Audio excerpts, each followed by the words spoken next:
What's going on, everybody? Happy Memorial Day, and it's the one and only Zappa, and I'm bringing you guys some more Yu-Gi-Oh! 5D's matches. Um, right off the bat, I'm not really too in tune with these newer cards. I was a first generation Yu-Gi-Oh! Card player. I played and collected all the way up until the release of the Magician Force booster packs, and maybe one or two other ones afterwards, and I just stopped playing and stopped collecting altogether. So a lot of these newer cards I don't really have too much knowledge about. So I don't know. I'll talk about what's going on screen only if I know what the fuck is going on. So pretty much I drew a hand. My first starting hand had absolutely no monsters in it. It was strictly spell and traps. So I played one of my spell cards, and it takes the top 3 cards of my deck and throws them all in the graveyard. And then it allows me to look in my deck for a Lightsworn monster and add it to my hand. Now luckily, that wolf that I just played on the field, when it's sent from the deck to the graveyard, I get to automatically play it on the field.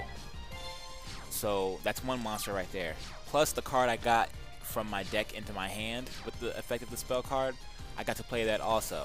So pretty much I went from having absolutely no cards or no monster cards in my hand or on the field to having 2 in one turn. So that worked out pretty well for me. Going into ranked matches, you never really know what to expect unless you've played the person before. You don't know if you're gonna have someone using the same deck as you, or someone using pretty much a counter deck, which is pretty rare. Because like I said, you don't really know what your opponent's gonna use, so how would you have a counter deck to what that person's using? But it does happen. So yeah, I didn't really know what to expect, so I didn't want to take any chances.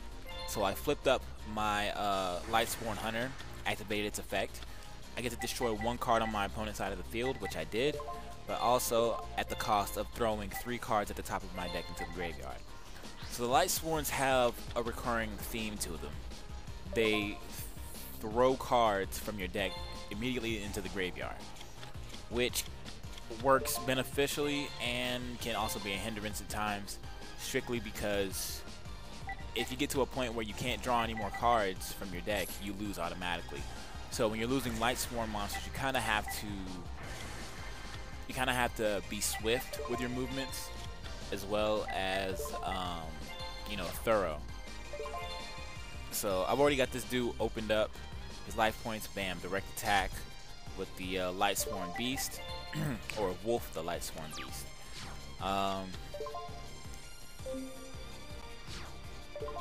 Wait for him to go.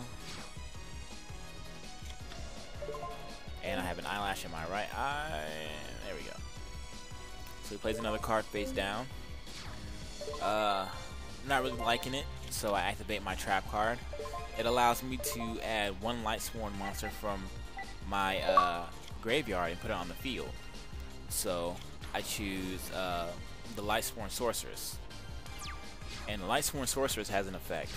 If you switch her from attack to defense mode, you get to destroy 1 spell or trap card on your opponent's side of the field. So I activate the effect and destroy his face down card. Bam. Which leaves him wide open to a direct attack. And before I can even complete that attack or even start it, he quit. So yeah, it was a bit of a bummer when an opponent quits out of a match, or if you quit out of a match, it doesn't count as a win or a loss, but none of you guys get your points. Even if I'd have beaten him, he'd have still gotten some points for the matchup. It might not have been nearly as much as mine, but whatever. And me being the classy gentleman that I am, I decided to send this fellow a message. Get that winky face. Yep, classy. And what do you know, the guy's from France. Just like the French to frickin' surrender. Wave that white flag, Frenchie.